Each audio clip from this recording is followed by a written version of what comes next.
Time now for what is one of our favourite and most loved features, the International Press Review. Many of you turn on specially to watch it, so welcome to you here in France 24. Today, it's Sophie Davison in the chair. Sophie, where are you starting? Starting with Sudan now, and two completely different stories on the air raids that were reported at the end of January, beginning of February. Let's start off in the Arabic press, which gives very much the Sudanese point of view of what happened.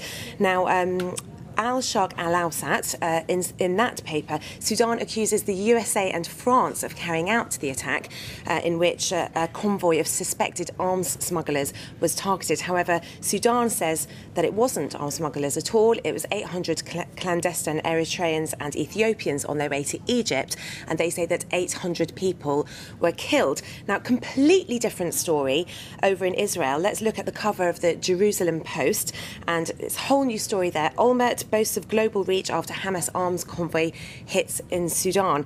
Now, the outgoing Prime Minister has unofficially not admitted that it was an Israeli attack, but his comments have basically proven to everyone that it was Israel that carried out these attacks.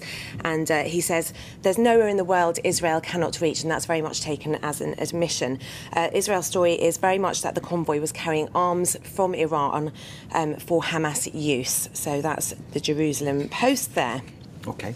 Moving on to your next story, which is intriguingly entitled French Pentagon. That's right. France is going to have its own Pentagon, and they're not even being original with the name. The Ministry of Defence is moving, let's take a look at Le Figaro. It's moving from the 7th arrondissement to the 15th arrondissement. They're moving 10,000 civil and military personnel. It's going to cost 600 million euros, so it's a big story here in France. It's too early to say whether this future ministry will be shaped like the Pentagon in the US or whether they're just kind of calling it that. They're going to start designing it in 2010. Now, let's take a look at the Telegraph in the UK, which is also covering this story.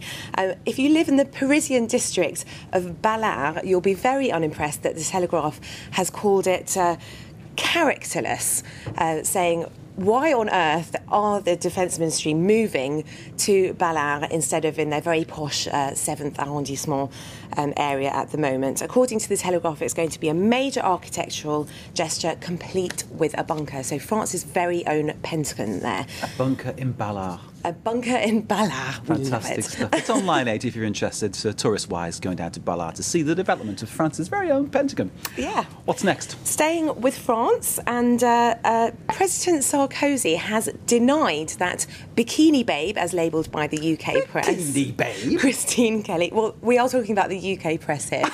And we're also talking about the Daily Mail, so Bikini Babe is about as highbrow as it gets. Ah, OK. Well, she's a good-looking girl. And she's wearing a bikini, so there we go. Well, that's right. Her name is Christine Kelly, and she's been bandied around as a possibility to replace Rachida Dati in France's government. This was first reported in Le Figaro and picked up by the UK press, basically because she wears a bikini and they love it. Now, Christine Kelly also happens to have written a biography on France's Prime Minister, François Fillon. So, you know, she has got something between the ears, we like to say. But obviously the UK press concentrating only on her assets. Which isn't like the British press, is it, at all?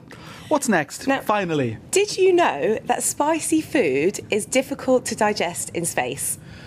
Spicy food is difficult to digest. It's difficult enough to digest in this land of gravity, isn't it? You know? In the papers. Well, it's an interesting development in the space race. It's between India, China and Japan. They all want to have a man in space by 2015. Indian scientists have had to make a curry for the Indian astronauts, and they're coming up with fried bhajias that can last in space. I'm just trying to think what would happen to the other effect of curries when you're in space, because you can't release the gas, can you? I don't think we want to talk about that. Let's not talk about that one. We've got to go now. That's the end of our press review. Thanks for watching.